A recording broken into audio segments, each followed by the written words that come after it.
Existe uma perspectiva totalmente positiva sobre o futuro, mesmo diante da pandemia do coronavírus, na verdade por ela, e ele pode ser encontrada dentro da filosofia de um filósofo do século XIX. E é sobre ele que a gente vai falar hoje, Hegel. Hegel é um filósofo, faz parte daquilo que nós chamamos de idealismo alemão. Idealismo tem a ver com ideia, é uma corrente que tem como seu principal expoente, é claro, o Platão. Mas o idealismo do Hegel não é o mesmo do Platão. Parte apenas da concepção de que ideias são categorias pré-existentes e mais importantes que a própria realidade. Então, as ideias é que movimentam o mundo. É mais ou menos essa a ideia de um idealismo qualquer. O idealismo de Hegel está muito ligado também à vertente da dialética, dessa contraposição de ideias que a gente vai falar mais hoje. E diferente do Platão, que acredita numa verdade absoluta e imutável, o Hegel acredita que o movimento é histórico, ou seja, que cada época tem a sua própria verdade, portanto a verdade é mutável, discordando do pensamento de Platão nesse ponto. Mas a principal crítica do Hegel na construção do seu pensamento não está em Platão, está em Kant, porque toda a filosofia basicamente é feita quando um autor critica o seu contemporâneo ou o cara mais próximo da sua época. No caso do Hegel, era o Kant. O Kant que tinha criado o imperativo categórico e toda aquela estrutura de superação da própria dicotomia entre o racionalismo e o empirismo, vai ser alvo das críticas do Hegel, principalmente por ter se desviado do principal objetivo da filosofia, que era, é claro, o conhecimento, a busca pela verdade. Para o Hegel, o Kant estava se preocupando em usar o instrumento racional, a capacidade da razão dele, para investigar a própria razão. E isso para ele não fazia muito sentido. Devemos usar nossa consciência para investigar o mundo ao nosso redor. Também precisamos te falar um pouco que o Hegel foi uma das bases para os estudos de Karl Marx. E claro, foi um dos últimos filósofos a propor um grande sistema filosófico. A filosofia do Hegel falava absolutamente de tudo, de arte, política, inclusive da forma de pensar do ser humano e da obtenção de conhecimento. Mas vamos começar pelo idealismo, que é o conjunto da filosofia do Hegel. Tudo que eu vou falar para vocês basicamente está dentro do conjunto do idealismo do Hegel. A filosofia do Hegel está ligada a essa concepção de que a ideia vem antes das coisas, ou seja, é a ideia que dá forma ao mundo. E aqui é importante perceber que o Hegel acredita que existe uma espécie de consciência coletiva. Vou colocar entre aspas, porque isso é uma concepção mais social hoje. Você sabe que nós concordamos com algumas ideias, e em cada época as pessoas pensam de uma maneira diferente. A gente pode chamar isso de consciência coletiva. Hegel vai chamar, dentro da sua formação filosófica, de espírito. Espírito vai ser um sinônimo para a gente de consciência coletiva, ou seja, a consciência de uma época inteira. Então não ache estranho que essa palavra espírito, que vem do alemão Geist, signifique algo religioso, porque ela não significa isso, tá? Ela significa, claro, uma consciência coletiva. Em Hegel, então, é essa consciência, são essas ideias que circundam o mundo, essa forma de pensar de uma época que dá sentido às coisas. Então o ser humano teria que alcançar a consciência da sua época, a consciência do mundo. E isso seria possível somente através do estudo da filosofia. A gente vai ver que tem estágios para se chegar até aí. Por enquanto, só lembra dessa ideia de que espírito é igual a consciência mundial, a uma forma de pensar de uma época específica que todos os seres humanos podem alcançar. E alcançando esse estágio é que o ser humano entende o seu lugar no mundo como agente modificador da sociedade. O que ele está querendo aqui é que a gente busque uma espécie de consciência histórica, saber de onde as coisas vieram e assim de alguma maneira perceber para onde as coisas podem caminhar de alguma maneira. E isso em Hegel só é possível porque esse espírito, esse pensamento da época tem uma característica muito importante, o autodesvelamento. Então é como se essas ideias quisessem se demonstrar para todos nós. Nós só temos que estudar, nos debruçar em estudos de filosofia, história e tudo mais, para poder alcançar essa verdade que basicamente está ali, pronta para se revelar. O ser humano então não escava as coisas que misteriosamente estão escondidas na humanidade. Não é um segredo, é uma coisa que está ali na cara, querendo se mostrar para nós, mas que nós só alcançamos com o estudo da filosofia. Mas como se forma a consciência humana para o Hegel? Muito simples, a consciência humana se forma através de um processo ligado a duas coisas, uma perspectiva de experiência e de interpretação dessas experiências. Então o ser humano convive, passa por várias coisas, mas não é só passando por elas que o ser humano simplesmente adquire consciência de si. É passando por elas e refletindo. A reflexão é um processo importante. Então, experiência, interpretação. O que é muito importante valorizar a reflexão sobre as coisas que nós vivemos. É assim que o ser humano se torna consciente. Mas essa consciência não nasce de um ponto só. Ela tem estágios, e são 3. No primeiro momento, é uma consciência mais subjetiva, em que o ser humano toma consciência de si próprio. É uma criança descobrindo quem ela é um adolescente percebendo que ele existe no mundo de alguma coisa. No segundo momento tem a consciência dos outros, uma consciência objetiva, o segundo ponto. Então, consciência subjetiva, consciência objetiva. Nesse segundo momento, é importante perceber que o ser humano está conhecendo a sua coletividade, o outro, música, arte, política, tudo isso está na coletividade, só faz sentido em coletividade. Mas esse estágio também é conhecido como estágio infeliz. E aqui o ser humano percebe que tudo isso à sua volta só tem sentido em relação à sua própria consciência. Ele percebe que se ele está feliz, tudo fica feliz. Se ele está triste, tudo fica triste.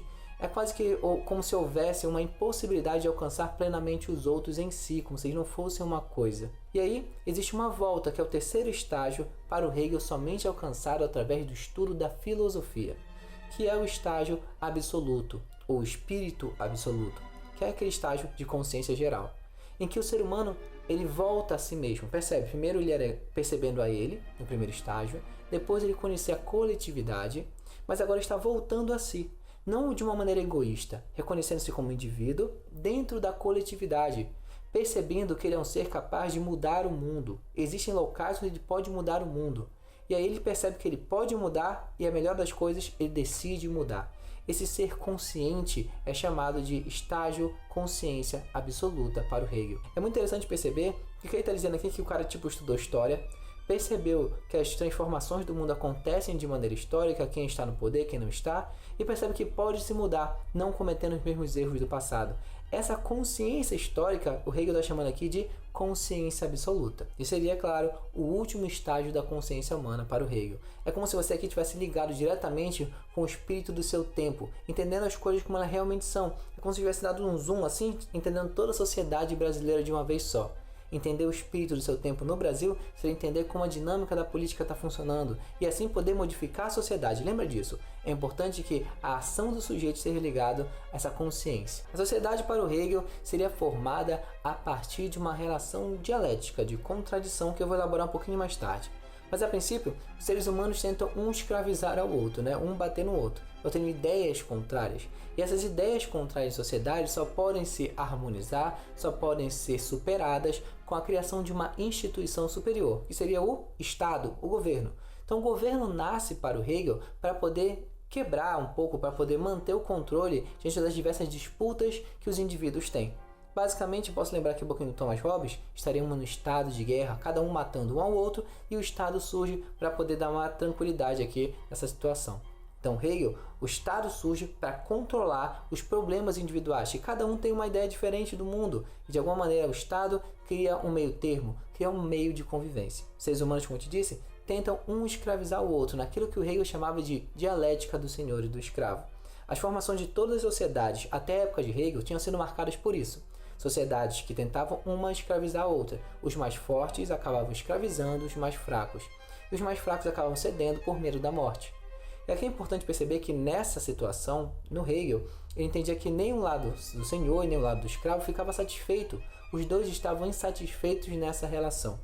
E aí que era necessário que houvesse uma nova formação de sociabilidade. E isso teria seu auge justamente no período que o Hegel vivia na modernidade, com a criação do Estado. O Estado seria a instituição que deteria o poder. E agora não existe mais senhor, não existe mais escravo, existe o Estado que controla as relações. E nessa lógica aqui, é claro, de um Estado que segura tudo, que é regulamentador, você pode dizer que o Hegel ele tem uma crítica muito forte ao liberalismo e tem um pensamento de alguma maneira antiliberal. E agora vamos falar da dialética hegeliana em si. A palavra dialética em si não é uma criação do Hegel. Já existe dialética na história da filosofia e significa literalmente isso, contradição. Ele pode ser usado para a teoria do conhecimento, como foi em Platão, ou pode ser usado para o fluxo da história, como vai ser aqui em Hegel.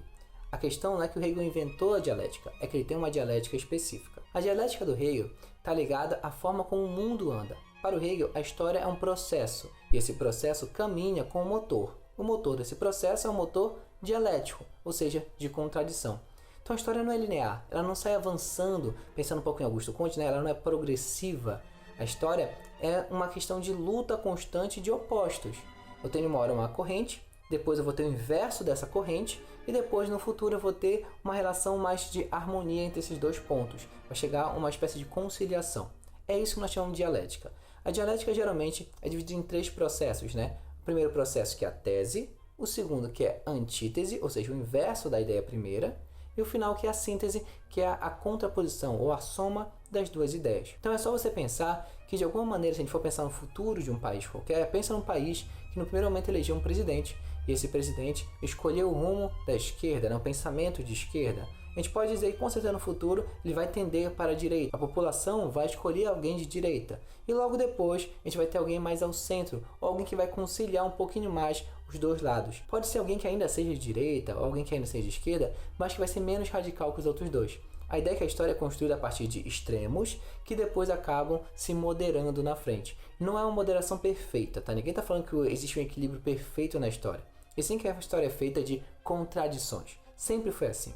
Imagina, por exemplo, a própria questão de sistemas políticos, né? Uma hora eu tenho uma monarquia, depois eu tenho uma república, depois eu tenho um despotismo esclarecido, depois eu tenho de alguma maneira outra república, depois um presidencialismo, depois uma monarquia parlamentar. A história muda de acordo com contradições. O Brasil tem a sua história regrada por momentos de monarquia, depois de golpe militar, ditadura, períodos democráticos, ditadura de novo, período democrático. Percebe como são momentos contraditórios?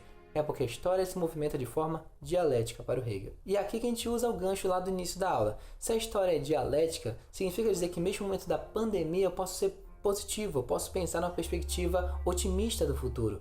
Porque nós podemos estar no momento de antítese, ou seja, o futuro deve ser bem melhor do que o presente. Já que eu já passei por um extremo, posso estar passando por outro agora, e depois devo ter um momento de síntese. Cada momento de desgraça da humanidade era vista pelo Hegel como um momento importante, porque era ali que talvez estivesse um limiar entre a antítese e a formação de uma síntese, de um momento de moderação, de equilíbrio, de harmonia da sociedade. E é muito importante perceber que assim o movimento da história é contínuo e o próprio conhecimento ele é infinito, porque cada síntese faz parte de uma nova tese, que faz parte de uma nova antítese e de um novo processo dialético, sacou? Ou seja, a história nunca para. O certo nunca vai ser o certo para sempre, porque a verdade ela pode ser encontrada com uma relação à história. A verdade é histórica, o ser humano é histórico, então sempre vai estar mudando. A verdade de cada época vai ser diferente da verdade de outra época. Então se hoje nós concordamos aqui no Brasil de alguma maneira que a democracia é um bem valioso, quem sabe daqui a alguns anos, 30, 40, 50, isso não seja um valor real. Pensa na Segunda Guerra Mundial, pensa na Alemanha, da primeira para a segunda e depois no pós-guerra. Pensa como as ideias políticas naquele país mudaram, e mudaram numa relação dialética. Pensem como a própria história da filosofia se comporta de forma dialética. Eu tenho um pensador que depois discorda totalmente do outro e depois no futuro eu tenho um cara que pega a ideia dos dois caras juntos e forma uma nova forma de pensar. É porque de alguma maneira também é importante lembrar que a história não é um fluxo linear. O Hegel entende que de alguma maneira as consciências de um tempo são consciências maiores que a do outro tempo. Então hoje, por exemplo, nós temos uma consciência muito maior que a consciência passada. Isso não quer dizer que nós somos melhores que eles. Ou seja, existem lições a se aprender no passado. Existem lições na Grécia Antiga, lições no mundo da filosofia moderna, lições na filosofia medieval. O que é muito importante para a gente lembrar da filosofia.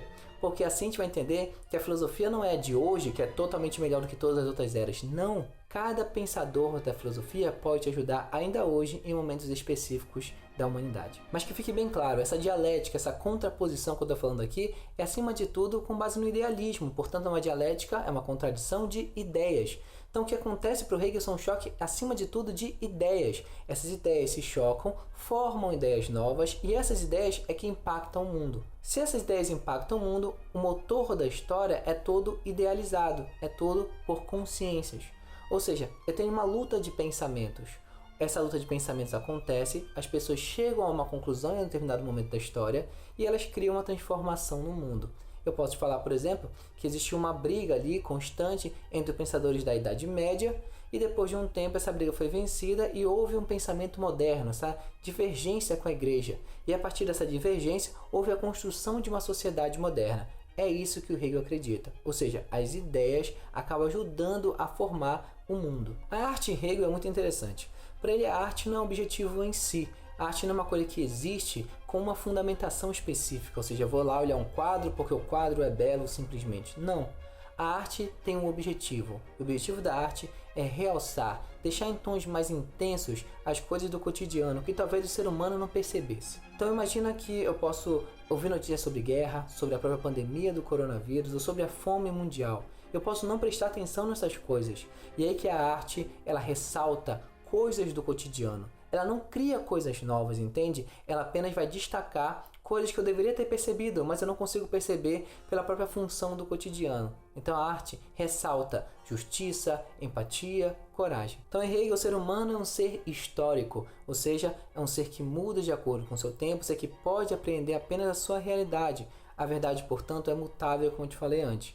E aqui é importante também perceber que quando eu comparo a visão do Hegel com a do Descartes sobre a própria dialética, eu tenho uma grande diferença. Em Descartes, ele entendia que a dialética era uma espécie de instrumento mental para poder alcançar a realidade. E já em Hegel, o que ele acredita é que a dialética do Hegel é a realidade em si. Então é como se o Descartes tivesse criado um instrumento, literalmente, imagina tipo um óculos, imagina um óculos, para poder enxergar uma maçã na minha mão. A dialética do Descartes é um óculos, um instrumento para enxergar a realidade que é a maçã. No caso do Hegel, o que o Hegel faz é enxergar a maçã diretamente, a olho nu. Ele não se preocupa em criar todo um instrumento mental para analisar a realidade. Ele analisa diretamente a realidade, porque a realidade para o Hegel é racional. Daí que a gente tira aquela frase, né? Que o racional é o real e o real é o racional. Para o Hegel, tudo o que acontece no nosso mundo é necessariamente racionalizado. Tudo que é abarcado pela consciência humana é racionalizável. Portanto, qualquer situação absurda como guerra, fome, própria pandemia, é algo racional na visão do Hegel. E lembra, essa racionalidade é um processo evolutivo. Hoje a gente é mais racional do que era antes, mas essa racionalidade nunca vai ser linear para o Hegel. Nós temos lições a aprender no passado. E se eu falo de Hegel, talvez a primeira pessoa que você já linke na sua mente seja o Karl Marx, porque o Hegel é um dos principais influenciadores do Karl Marx, que tem na crítica ao Hegel a construção do seu pensamento. O Marx comprou a ideia de dialética do Hegel como movimento do mundo, mas ele era totalmente contrário à sua concepção idealista da história. Para ele, não são as ideias que modificam o mundo, é o mundo material, as formas de trabalho e de atuação na realidade que impactam e que influenciam diretamente as ideias. Então a gente pode afirmar que o Marx inverte a lógica hegeliana. Em Hegel, são as ideias que modificam a realidade. Então primeiro eu troco de ideia, mudo uma forma de pensamento para depois fazer alguma coisa no mundo. Já em Marx, primeiro a gente faz as coisas e essas coisas impactam as ideias que nós temos. Então se eu pegar a metáfora da Revolução Francesa, na visão do Hegel, eu diria que primeiro o iluminismo impactou, as ideias iluministas atingiram as pessoas na França e elas fizeram a Revolução Francesa. O que o Marx destacaria é que ao fazer a Revolução Francesa, as pessoas criaram uma nova forma de conhecimento que gerou o mundo moderno, na verdade transição, para o mundo contemporâneo. É daí que a ideia do Marx é chamada de materialismo histórico dialético, enquanto a ideia do Hegel é um idealismo. O Marx, o mais importante é o material. Se tratando de filosofia política, é importante destacar a crítica do Hegel ainda no sistema liberal, um pensamento de crítica ao liberalismo. Para ele não existe o indivíduo como um ser em si. O que existe é uma espécie de indivíduo social, porque eu, como categoria de ser pensante, como autônomo, não tenho como nem dirimir minhas próprias ideias. Afinal, para poder falar com vocês, eu preciso usar um idioma. O idioma é uma construção social. Então, essa ideia de indivíduo, de liberdade total, basicamente, vai ser totalmente criticada. Outra crítica apontada pelo Hegel é a crítica ao contratualismo, a teoria do contrato social. Se você lembra, o contrato social é firmado para a criação de um Estado. E antes dele havia o que nós chamamos de Estado de natureza, ou seja, antes da formação da sociedade. A crítica do Hegel está justamente aí. Como que eu posso criar alguma coisa como uma sociedade, um contrato social, se os seres humanos ainda não fazem parte de uma sociedade? Como que seres soltos, indivíduos livres, animalescos, por assim dizer, vão criar uma forma de organização social? Para ele, uma coisa complexa como o Estado, como o governo, só pode ser feito com uma organização social. Então, o contrato social, para o Hegel, já é firmado dentro de uma sociedade. O pacto só existe depois da sociedade em si já estar formada. E para fechar, vamos falar sobre como é que o Estado se forma, então. O Estado se forma a partir de uma lógica de crescimento, de expansão de um núcleo de sociabilidade. O Estado, então, é uma instância muito superior. A princípio, eu sou um indivíduo que não respeito nada além de mim mesmo. Onde é que eu aprendo a respeitar o outro? Onde é que eu aprendo a minha noção de coletividade? Geralmente na família. A família é o primeiro núcleo de sociabilidade das pessoas, onde eu reconheço alguns limites. Depois, eu vou subir um nível, vou alcançar mais pessoas, a sociedade em si. Pode ser uma comunidade, pode ser uma vila em si, uma cidade. E ali eu entro em contato com várias pessoas. Só que aí eu vou chegar num nível muito maior. Quando eu tenho muitas pessoas, não é apenas uma sociedade. Já tem um Estado para poder organizar várias sociedades ao mesmo tempo. Esse governo é o que manda em tudo. Percebeu como eu vou complexificando as coisas? A palavra que eu quero aqui é racionalizando as coisas. O Estado, o governo, na visão do Hegel, é um instrumento da razão humana. É algo dado pelo espírito absoluto, aquela consciência que nós temos. É um instrumento da racionalidade humana. Então o ser humano usou essa capacidade racional para criar algo que pode acabar com os problemas, picuinhas entre os indivíduos e criar uma espécie de paz. O Estado é uma síntese das contradições dos indivíduos, de alguma maneira. É aquilo que garante uma regulamentação básica. Daí que, se eu pensar que o Estado é a racionalização máxima, o indivíduo não pode, logicamente, ir contra o Estado, porque o Estado já é um instrumento racional, sacou? E é claro que assim o Hegel vai ser super criticado por vários autores, porque fica parecendo que ele está defendendo governos, defendendo déspotas, defendendo monarquias. Porque para ele, o indivíduo não pode criticar o Estado, porque o Estado é uma instância social racional. E aqui eu lembro uma perspectiva muito interessante do pensamento hegeliano, que é a ideia de que os seres humanos precisam criar instituições para poder modificar o mundo. Lembra que eu te falei da ideia da consciência? Então, quando eu tenho uma ideia boa, ela não precisa só informar e virar um livro importante. Não. Se você tem uma ideia boa para modificar o mundo, ela tem que virar uma instituição política para poder mudar, geralmente, a sociedade. É uma visão interessante, porque a crítica do Marx vai ser justamente porque os filósofos não se preocupam em modificar a realidade em que vivem. O Hegel se preocupa. O problema é que ele faz isso por meio das instituições sociais. O Marx vai fazer isso pela revolução. É isso, galera. Muito obrigado por tudo e valeu!